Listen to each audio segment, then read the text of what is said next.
उनके पास हम जैसे जाते हैं तो वैसे हमारे मन की सारी बातें वो जान लेते हैं बिना कुछ सुने या बिना हमसे कुछ पूछे, क्योंकि उनकी जो शक्ति है, जो चेतन शक्ति है, वो हमसे काफी ऊंची है और वो अंदर से शांत है। तो सारे थॉट ऑटोमेटिक निकल जाएंगे, सारी हलचल, सारी उथल पुथल खत्म हो जाएगी और हम बचेंगे मनसा वाचा कर्मणा में एक। हर किसी के साथ हम एक जैसा व्यवहार कर पाएंगे, जिसमें कोई मिक्सचैरिटी नहीं होगी, दोगलापन नहीं होगा उसमें। ओम शांति। मनसा वाचा कर्मणा को ठीक करने की युक्ति। मनसा वाचा कर्मणा को ठीक करने की युक्ति। मनसा यानी मन, मन यानी थॉट, थॉट यानी विचार, और वाचा यानी वाणी, जैसा हम बोलते हैं, और कर्मणा यानी कर्म, जो हम करते हैं। तो थॉट, वाणी और कर्म को ठीक करने की युक्ति क्या है, ये आप जानिए। क्योंकि आज की डेट में होता ही है कि हम सोचते कुछ और हैं, बोलते कुछ और हैं, करते कुछ और हैं। और जब ये बदल रहा है ना हर चीज, सोचने में कुछ, बोलने में कुछ और करने में कुछ, तो हमें ये पता ही नहीं चलता है कि हम एक्चुअल में कहाँ पर हैं। जो सोच रहे हैं वैसे हैं, या जो बोल रहे हैं वैसे हैं, या जैसा कर रहे हैं वैसे हैं। और ऐसे में जो हमारा जो एक्चुअल रूप है उसे हम भूल जाते हैं। और इन तीनों में, सोचना या बोलना या कर्म करने में जो भी इनमें से जो पावरफुल होता है, हम वैसा बन जाते हैं। जैसे हम सोच कुछ और रहे हैं और बोल कुछ और रहे हैं, अगर ये दोनों चीजें ज्यादा पावरफुल हो गई तो इसी को ही हम अपना जो गुण है यही हम सच मान लेते हैं। या सोचते या बोलते कुछ और हैं और कर्म करते कुछ और हैं। अगर कर्म करने वाला ही कुछ ज्यादा हो गया तो फिर उसी की तरफ हमारी जो डायरेक्शन है, जो दिशा है, बढ़ जाती है। लेकिन जो इन तीनों के पीछे जो मेन चीज है वो हमने समझ लिया, तो यही उसकी ठीक करने की युक्ति है। और वो युक्ति क्या है ये हम समझेंगे। हमने बहुत सारे एग्जाम्पल, बहुत सारी चीजें देखी हैं। अगर कोई हमारे घर में आता है बिन बुलाए, जिसे हम चाहते भी नहीं कि वो आए, और वो आ जाए तो वेलकम बहुत अच्छा करते हैं हम, कि आइए बैठिए, बड़े दिनों बाद आए आप, बैठिए, चाय पी के जाए, खाना खा के जाए। अच्छे से उनका वेलकम भी करते हैं, खाना भी खिलाते हैं, चाय बिस्किट जो भी है वो सारी चीज़ें करते हैं। लेकिन मन ही मन सोचते हैं कि पता नहीं कहाँ से आ जाते हैं, शर्म है ही नहीं, बेशरम कहीं के। क्योंकि सोच कुछ और रहे हैं लेकिन बोल कुछ और रहे हैं, कर कुछ और रहे हैं। बाहरी लेवल पे सब कुछ एकदम परफेक्ट कर रहे हैं।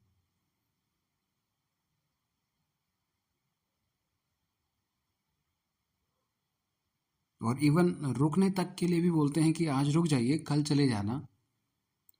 क्या ही फर्क पड़ता है, बैठिए आप अच्छे से। लेकिन जैसे वो जाते हैं फिर बोलते हैं पीछे से, तो इसमें किया क्या तुमने? सोचा कुछ और बोला कुछ और। नेता लोग भी यही करते हैं, आएंगे सामने पे, सब कुछ भला भला भला बोलेंगे और पीठ पीछे जो उनकी चलेगी वो करेंगे। जो गांव में आते हैं, जैसे चुनाव हुए पता ही नहीं चलता कहाँ चले गए, तो वो बोलते कुछ और है, दिखाते कुछ और है और होता कुछ और है फिर। तो यही हम कर रहे हैं। आज की डेट में इतना इजी हो गया ना कि किसी के बारे में बुरा सोचते हुए भी हम अच्छा बोल सकते हैं, अच्छा कर सकते हैं। लेकिन अगर सोचा कुछ और बोला कुछ और, तो ऐसे चक्र में हम खुद ही को ही फंसाते हैं। भले हम वो दूसरों को दिखाने के लिए एक जाल बना रहे हैं, लेकिन उस जाल में हम खुद ही फंस रहे हैं। हमें ये खुद पता ही नहीं चल रहा है कि हम क्या अपने से कितना दूर जा रहे हैं। जो हमारा वास्तविक स्वरूप है, जो हमारी एक्चुअल आइडेंटिटी है, उससे हम बहुत दूर हो जा रहे हैं। और ऐसा करते करते, क्योंकि हम ऐसा ही कर रहे हैं, आज एक के साथ सोचा कुछ और, बोला कुछ और, फिर दूसरा मिला, उसके साथ भी सोचा कुछ और, बोला कुछ और किया कुछ और ऐसा करते करते करते करते पता नहीं कितनों के साथ हम ये बदला बदली कर रहे हैं। जो जिस तरीके से आ रहा है उसी के साथ उस तरीके से हम बात कर रहे हैं, उसी तरीके से हम बातें या सोच चल रही है हमारी। और अभी तक पता नहीं हम कितना दूर चल गए, हम अपने एक्चुअल को जानते ही नहीं कि मैं हूं कैसा यार। क्योंकि हर कोई आजकल यही कर रहा है और हम इसे ही सच मान रहे हैं कि यार जो जैसा है उसके साथ वैसे बिहेव करो, जैसा के साथ तैसा। ईंट का जवाब पत्थर से। ठीक है, सब कुछ करो, लेकिन अपनी पहचान को जान के करो कि तुम एक्चुअल में हो क्या। उसके बाद वो रिएक्ट करो। करना फिर भी सब कुछ है। कोई बुरा कर रहा है तो उसको बोलना भी है, लेकिन खुद को जान के।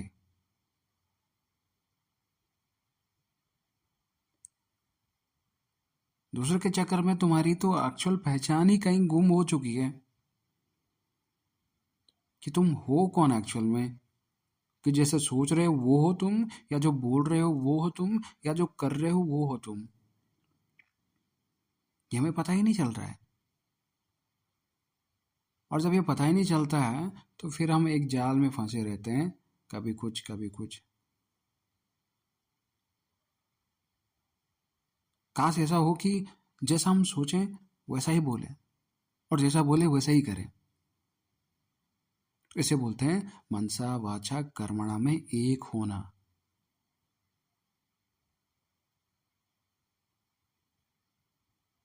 तो परमात्मा कह रहे हैं कि आज बाप खास एक विशेष कार्य के लिए आए हैं। यहाँ जो भी सभी बैठे हैं वो सभी अपने को निश्चय बुद्धि समझते हैं। परमपिता परमात्मा कह रहे हैं कि यहाँ जो भी बैठे हैं वो सभी अपने को निश्चय बुद्धि समझते हैं। निश्चय बुद्धि मतलब एक बाप दूजा ना कोई, यानी एक तू ही है और तेरे सिवा और कोई नहीं है। आप जो भी मानते हो, देवता देवी पितृ, जिसको भी मानते हो, बस एक उसी को मानो। एक तू दूजा ना कोई। और परमात्मा कह रहे हैं कि जो भी जिसे भी तुम मानते हो वो सब मुझसे ही कनेक्टेड हैं। चाहे पितृदेव मानते हो, कोई देवी मानते हो, कोई कुल देवता मानते हो, जिसको भी मानते हो, अल्लाह, फादर, गॉड, जिसे मानते हो मानो। और परमात्मा कह रहे हैं कि मैं इन सब से ऊपर हूं। ये सब मुझसे ही जुड़े हुए हैं। जैसे सूर्य होता है ना, सूर्य से जब कोई प्रकाश आता है तो हम उसे कैसे दिखाते हैं कि उसके 7 कलर होते हैं, विवग्योर, है ना। आया तो एक ही है, लेकिन वो बिखर सा रहा है। तो जो अलग अलग कलर हैं वो यहाँ धरती पे हमने बांट रखा है भगवान को।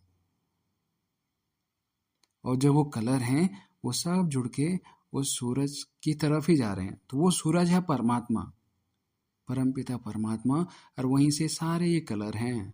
कोई पितृदेव है, कोई कुल देवी है, कोई गुरु है, कोई अल्लाह है, कोई फादर है, कोई गॉड है। तो ये सारे उसके ही कलर हैं। राम कृष्ण हनुमान विष्णु लक्ष्मी, गुरु नानक, महात्मा बुद्ध, विवेकानंद, ये जो महान महान पुरुष हुए हैं, ये सब उन्हीं के ही रूप हैं। जैसे सूरज से सतरंगी कलर निकलते हैं विवग्योर, वैसे ही ये अलग अलग उनके रूप हैं परमात्मा के, लेकिन ये सब जुड़ते बस उसी परमात्मा से हैं। तो परमात्मा कह रहे तुम जैसे मानो, लेकिन एक ही मानो कि एक तू दूजा ना कोई और। तो परमात्मा कह रहे हैं कि यहाँ जो भी बैठे हैं वो सभी अपने को निश्चय बुद्धि समझते हो? निश्चय बुद्धि यानी कि एक बस वही मन में हो, उसके अलावा और कोई फालतू चीजें ना चले। नंबरवार हैं, भले नंबरवार हैं लेकिन निश्चय बुद्धि हैं।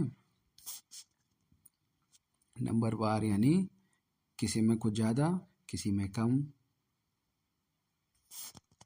निश्चय बुद्धि का टाइटल दे सकते हैं।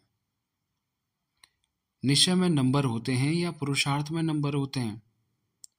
निश्चय में कब भी परसेंटेज नहीं होती है। अगर निश्चय कर दिया तो वो निश्चय 100% होता है, लेकिन जो प्रयास करते हैं हम उस निश्चय को पूरा करने के लिए, उसमें परसेंटेज होती है। निश्चय में नंबरवार होते हैं।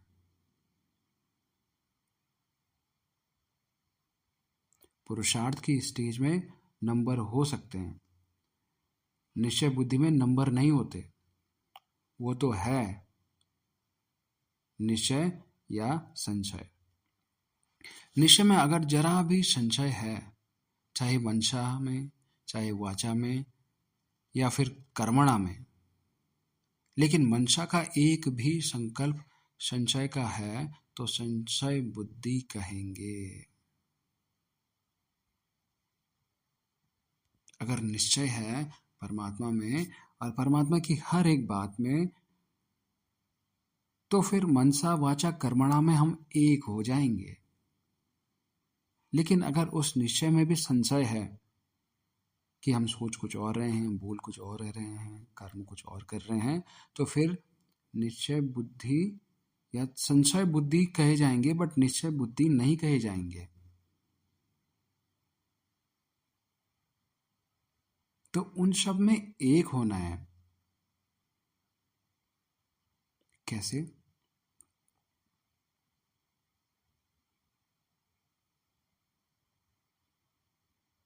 एक कैसे होना है?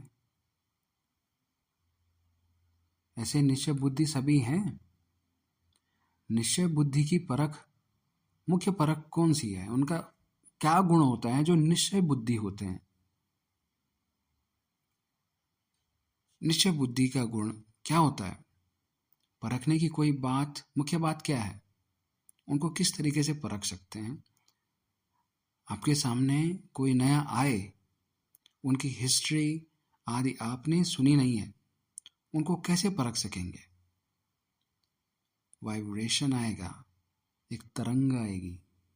कौन सा वाइब्रेशन आएगा जिससे परख होगी? अभी यह प्रैक्टिस करनी है।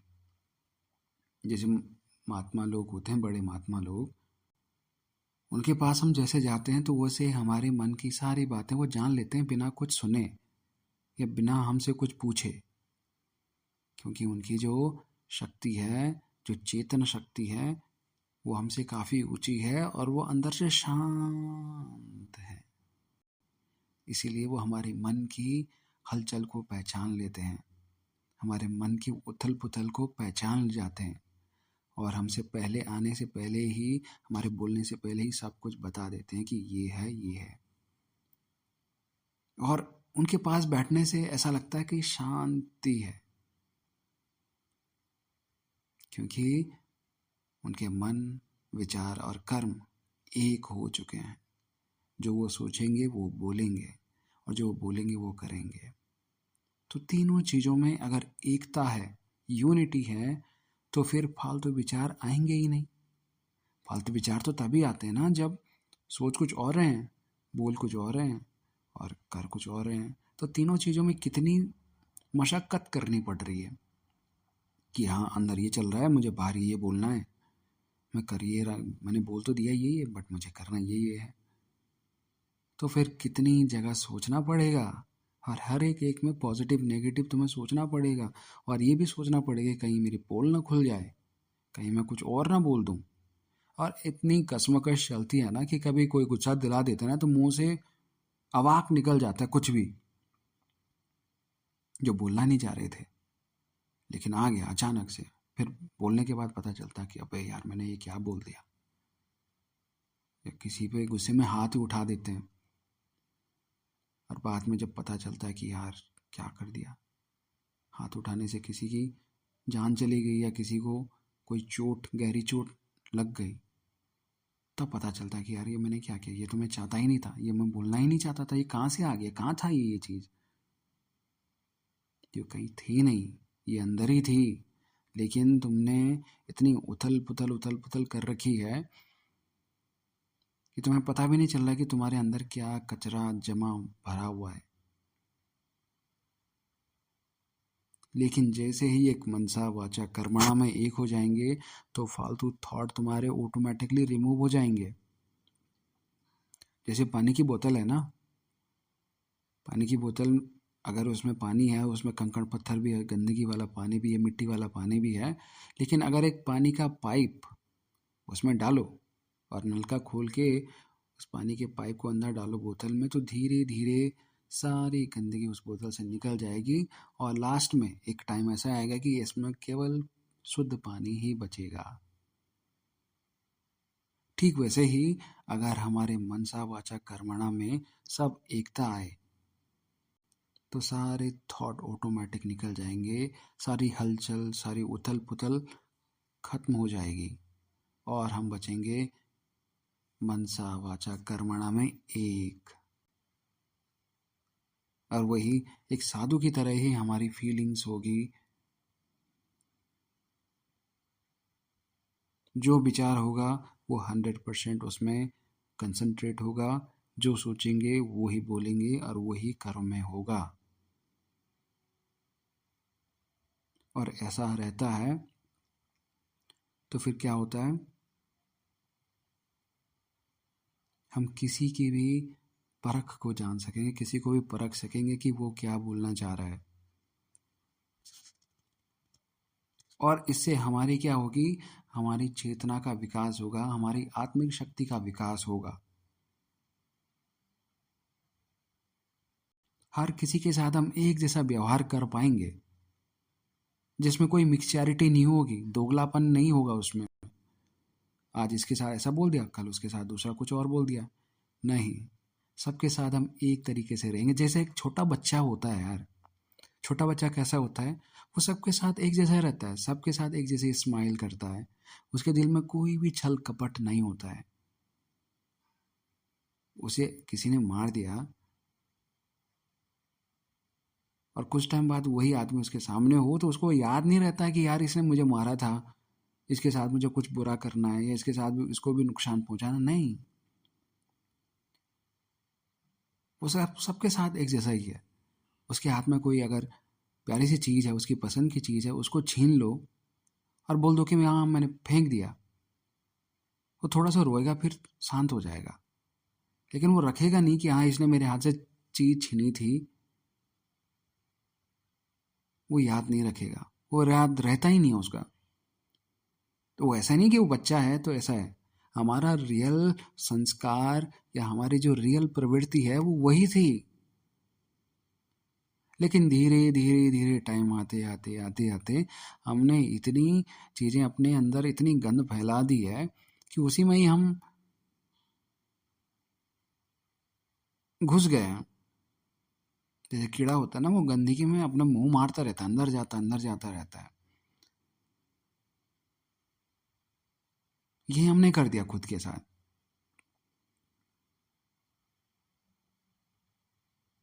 तो इसके लिए करना क्या है, इसके लिए बस करना कुछ इस तरीके से है,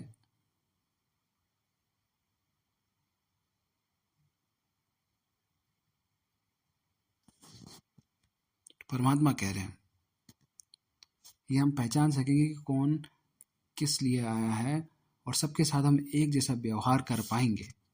और जब सबके साथ एक जैसा व्यवहार कर पाएंगे तो फिर हमें ये मेहनत करनी पड़ेगी क्या कि इसके साथ ऐसा बोलना है, उसके साथ ऐसा बोलना है, नहीं, ये मेहनत ही ख़त्म हो जाएगी।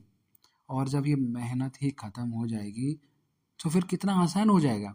अभी हम इतनी मेहनत कर रहे हैं, इतना आसान हो जाएगा फिर जब कर्म, वाणी और विचार में एक जैसी ही स्थिति रहेगी, तो इतना आसान लगेगी लाइफ तुम्हें, तुम बोलोगे कि यार कितना भटक रहा था मैं, और इतनी आसान भी हो सकती है लाइफ। सबके साथ एक जैसा। किसी ने बुरा भी किया है उसको भी दुआएं, कोई भला कर रहा है उसको भी दुआएं, जो कुछ भी नहीं कर रहा उसको भी दुआएं, सबके लिए दुआएं। ये तुम्हें करना नहीं पड़ेगा, ये ऑटोमेटिक आएगा तुम्हारे अंदर से, कुछ मेहनत नहीं करनी पड़ेगी। सबके साथ तुम्हारे रिश्ते सुधर जाएंगे, तुम्हारी घर गृहस्थी सुधर जाएगी, तुम्हारी मेंटल हेल्थ सुधर जाएगी, तुम्हारी स्पिरिचुअल हेल्थ सुधर जाएगी, तुम्हारी हेल्थ सुधर जाएगी।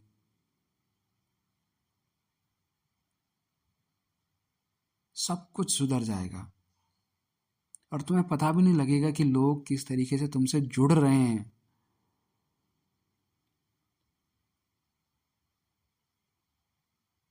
तो परमात्मा कह रहे हैं कि अभी ये प्रैक्टिस करनी है, क्योंकि वर्तमान समय बहुत प्रजा बढ़ती रहेगी, क्योंकि ऐसे लोग बहुत सारे होंगे जो अभी आपकी स्थिति है, ऐसे बहुत सारे लोगों की स्थिति है, और हम यही सोच रहे हैं कि हाँ जो सबकी स्थिति है वही सच है। ये जरूरी नहीं है, और ये बिल्कुल भी सच नहीं है कि जो सबकी स्थिति है, सबको टेंशन हो रही है, फ्रस्ट्रेशन हो रही है, एंजाइटी हो रही है, डिप्रेशन हो रहा है, सब कह रहे हैं कि यार टाइम ही नहीं है, टाइम ही नहीं है, टेंशन है, टेंशन है, सब यही सोच रहे हैं। तो फिर हमें यही सच लग रहा है कि यार यही है सच। लेकिन जो सब सोच रहे हैं ये जरूरी नहीं है, जो सबको लग रहा है ये जरूरी नहीं है कि यही सच है।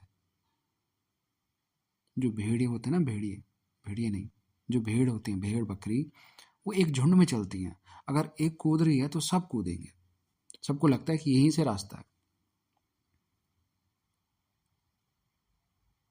यही हमारी स्थिति हो गई है आज की डेट में। हम सोच रहे हैं कि जो सब सोच रहे हैं वही है।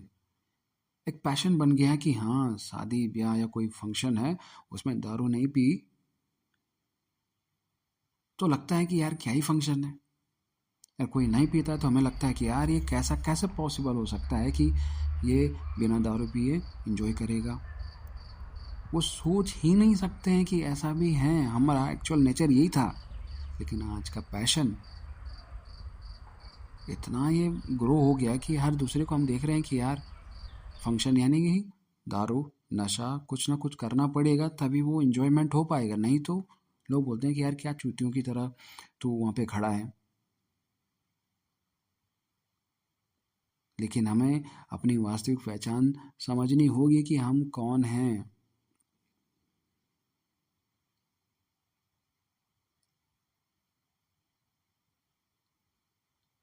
सबसे ज़्यादा इन्जॉयमेंट, सबसे ज़्यादा खुशी अंदर से आती है।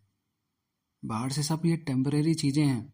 दारू पिया, नशा किया, कर दिया तुमने 1-2 घंटे का जो भी नशा करना था, खो गए तुम उस नशे में।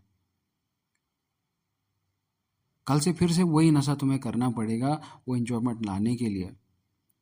और एक टाइम ऐसा आएगा कि उतनी लिमिट में तुम्हें कोई इन्जॉयमेंट नहीं आएगा, तुम्हें डोज बढ़ानी पड़ेगी, बढ़ानी पड़ेगी, बढ़ानी पड़ेगी, बढ़ानी पड़ेगी। और एक टाइम ऐसा आएगा कि जितनी भी बढ़ाओ कुछ फ़र्क नहीं पड़ने वाला, तो तुम्हें और कुछ फिर ढूंढना पड़ेगा। बाहर जितनी चीज़ें ढूंढोगे ना तुम्हारी ज़िंदगी ख़त्म हो जाएगी। शरीर भी एक टाइम तक ही वो इन्जॉयमेंट का रिस्पॉन्स दे पाएगा, उसका रिएक्शन दे पाएगा। लेकिन एक बार में सारी इमोशंस, सारी सेंसेस तुम्हारी ख़त्म हो जाएंगी, बंद पड़ जाएंगी। फिर सोचोगे कि क्या होगा। तो अपनी एक्चुअल पहचान को समझो कि तुम हो कौन, तुम्हारी पहचान है क्या। अब परमात्मा कह रहे हैं कि ये वर्तमान समय बहुत प्रजा बढ़ेगी, प्रजा यानी कि ये जनता बढ़ेगी, सब एक जैसा ही सोच रहे हैं, ये बढ़ेगी। तो प्रजा और नज़दीक वाले को परखने के लिए बहुत प्रैक्टिस चाहिए। परखने की मुख्य बात यह है कि उनके नयनों से ऐसा महसूस होगा जैसे कोई निशाने तरफ किसका खास अटेंशन होता है। तो उनके नयन कैसे होते हैं, तीर लगाने वाले का, निशाना लगाने वाले जो मिलिट्री के होते हैं उनका निशाना होता है।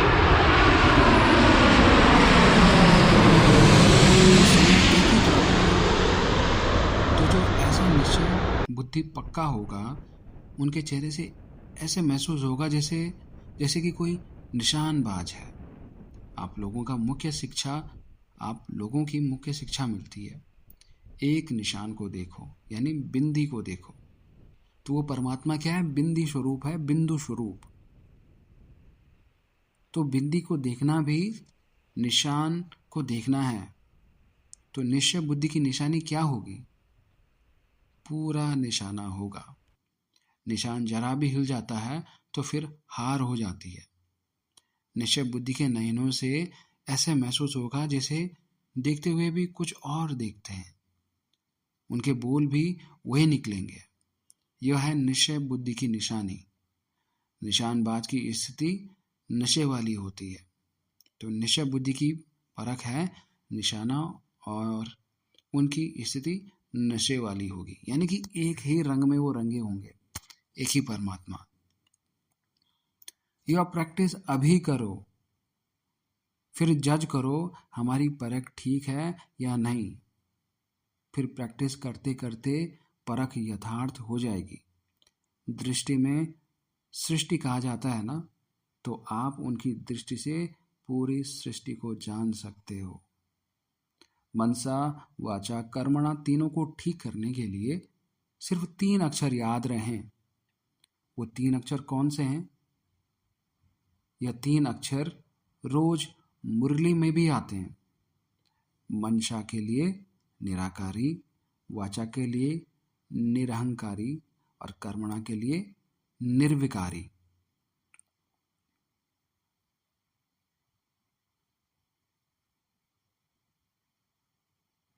देवताओं का सबूत वाचा और कर्मणा का यही है ना।